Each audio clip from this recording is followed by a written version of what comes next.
Niagara Falls. The name alone carries weight. Every American has grown up with the image, the thundering cascade, the mist, the rainbow, the honeymooners. 6 million cubic feet of water crashing over the edge every single minute. Now forget the postcard. Walk 3 blocks east from the falls on the American side, past the state park, past the souvenir shops, past the casino that was supposed to save everything. What's on the other side isn't a tourist district. It's a city where 1 in 5 residents lives below the poverty line, where more than half the population has walked away in the last 60 years, where entire streets have gone dark, not metaphorically, but literally. Niagara Falls.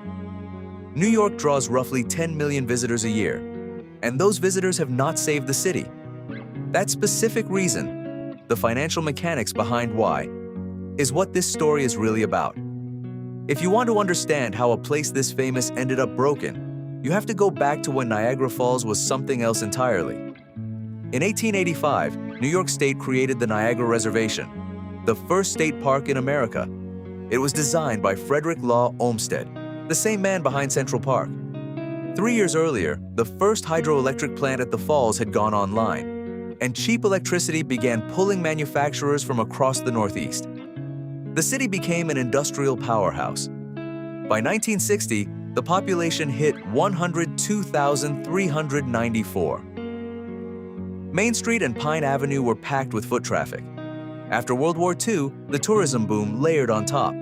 Marilyn Monroe filmed Niagara there in 1953. The Maid of the Mist, running since 1846, became an icon. By almost every measure, this was a thriving American city with one of the most spectacular backdrops on the planet. And then, piece by piece, it came apart. By the late 1960s, factories began closing. Workers followed the jobs out. The manufacturing base that had made the city competitive simply dissolved. The city tried to replace factory wages with tourist dollars. What they actually created was a different kind of dependency, one that would take decades to fully understand.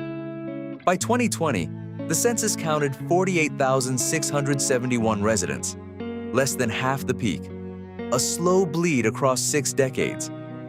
But before the economic slide fully set in, something happened in the late 1970s that permanently altered Niagara Falls in a way no tourism strategy could undo. Starting in 1942, the Hooker Chemical Company buried 21,000 tons of toxic waste in an abandoned canal on the city's southeast side. 82 chemical compounds, including benzene and dioxin, were packed into drums and sealed under clay. In 1953, Hooker sold the land to the local school board for $1. A single dollar. The school board built an elementary school on top of it. By the late 1970s, the chemicals were seeping through, into basements, into yards. Children had unexplained burns. Miscarriage rates in the neighborhood were alarmingly high. The evidence mounted until it became impossible to ignore. President Carter declared Love Canal the first human-caused environmental emergency in American history. Over 1,000 families were relocated. The cleanup took 21 years. Occidental Chemical eventually paid $129 million in settlement. The name Niagara, which had meant wonder for 2 centuries, now also meant poison. That's the kind of thing that doesn't wash out quickly, from a city's soil or from its reputation. Be honest. When you heard the words Niagara Falls before watching this, did you think about Love Canal? Most people don't. Most people didn't know. Drop what you know in the comments. Even without Love Canal, the city had structural problems baked into its geography and its own decisions. The first problem, Canada. From the Ontario side, visitors get the full sweep of Horseshoe Falls, 792 meters wide, unobstructed. From New York, the view is lateral, impressive, but fragmented. Canada built around that advantage. Hotels, restaurants, Clifton Hill, the Skylon Tower, wine country 15 minutes out. The population of Niagara Falls, Ontario tripled during the same decades. The New York side lost half its residents. Hotel rates on the Canadian side run 30 to 40% higher. Not because the hotels are better, but because people simply want to be on that side. The second problem was a highway the city built with its own hands. In the 1950s, New York constructed the Robert Moses Parkway, a 4-lane expressway running between the city and the gorge. Tourists drove directly to the falls on a road that bypassed downtown entirely. Congressman Brian Higgins later called it a barrier between Niagara Falls neighborhoods and arguably the most magnificent waterfront in the world. It took until 2020 and roughly $50 million to tear it out, 60 years to undo one bad decision. And then came the crisis that is still playing out right now. In 2025, Canadian road trips to the United States dropped 38%. By early 2026, cross-border arrivals in the Niagara Falls corridor had fallen by roughly 50%, a drop that local tourism boards directly attributed to strained US-Canada relations, aggressive tariffs, and reciprocal travel sentiment. Statistics. Canada data showed January 2026 marked the 13th consecutive month of year-over-year decline in Canadian cross-border travel. Destination Niagara, USA stopped targeting Canadian tourists entirely, reallocating its limited resources toward domestic American and alternative international markets. That is not a minor adjustment. For a city on the border, that is removing a structural pillar from a building that was already leaning. Here is the part of the story that most people never hear, and once you hear it, you will not forget it. In 2002, the Seneca Gaming Corporation opened the Seneca Niagara Casino and Hotel in the old convention center on 4th Street. Under the compact, the Seneca Nation received exclusive gambling rights in the region. In exchange, 25% of slot revenues went to New York State, with a portion flowing to host cities, including Niagara Falls. For Niagara Falls, that meant roughly $12 to $14 million a year. That number represented approximately 30% of the city's entire operating budget. The casino didn't just help the city, it was the city's financial spine. The compact's 14-year payment period ended in 2016. The Seneca stopped making payments. The city's budget, $91.4 million in expenditures against $80 million in recurring revenue, buckled. Governor Cuomo sent $12.3 million in emergency relief.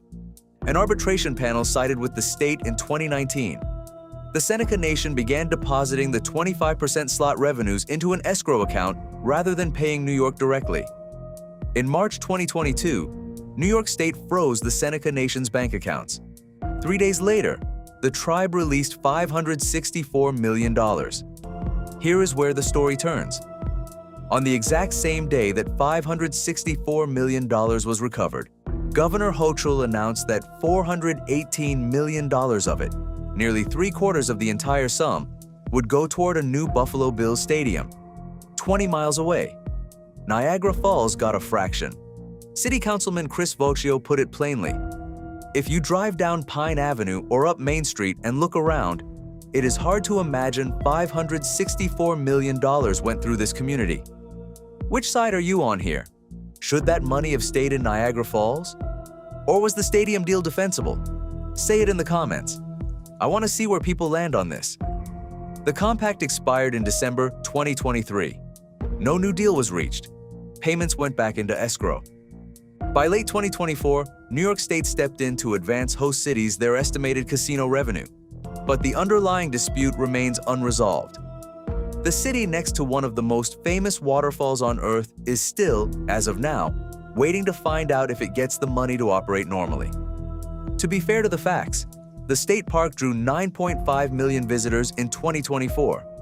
Traveler spending in Niagara County exceeded $1 billion. The parkway is gone, the gorge is accessible, and developers are buying parcels on Main Street. Those are real numbers, but they don't change the budget math. They don't rebuild a city that lost half its population. They don't undo Love Canal. They don't restore the manufacturing base. They don't put the $418 million back. Property owners in Niagara Falls are among the most heavily taxed in New York State, which is already the most taxed state in the country, meaning residents carry an extraordinary fiscal burden even as the city remains structurally underfunded. The falls belong to the state park. The best views belong to Canada. The casino revenue belongs, depending on the year, to the Senecas, the state, or a football stadium in Buffalo. For 60 years, a highway stood between the city and its gorge. For 20 years, a compact kept the budget alive. For one day in March 2022, $564 million existed within reach of the city that needed it most. Then most of it went somewhere else. The parkway is gone. The gorge is open. The falls are still there. 6 million cubic feet per minute, year after year, indifferent to everything happening 3 blocks behind them. But the city that carries the name of one of the world's great natural wonders is still waiting for someone to build a bridge between the wonder and the place. Still waiting for the money it earns, from its location, its name, its visitors, to actually land in its streets. The water keeps falling. The question is whether anything catches it on the way down. If this story made you think, hit like. It genuinely helps the channel. And subscribe if you want the next one. They only get bigger from here.